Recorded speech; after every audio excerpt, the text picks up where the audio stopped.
Hey everyone, welcome back to our channel. If you're experiencing volume issues with the iPhone 6 or iPhone 6 Plus, you're in the right place. Today I'll walk you through some troubleshooting steps to fix those pesky volume problems. Let's get started. First, let's check if the volume is if the problem is with the volume settings. Make sure your volume is unmuted or set to leave.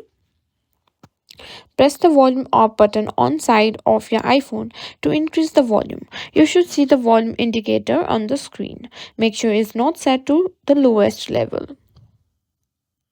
Next, check the ring silence switch on the side of your iPhone. If you see an orange indicator, it means your iPhone is in silent mode. Flip the switch to turn off silent mode and see if the volume is persists.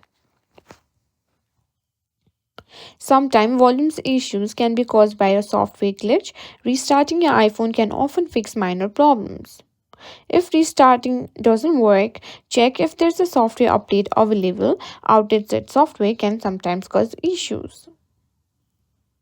Lastly, if you're using headphones or an external speaker, make sure they're properly connected. Sometimes volume issues can stem from a loose connection.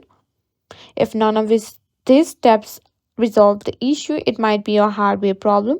In this case, contact Apple support or visit an Apple store for professional help. Remember, it's always best to start with the simplest solutions before seeking professional assistance. And that's it for today's tutorial. I hope the steps helped you fix the volume problem on your iPhone 6 or iPhone 6 Plus.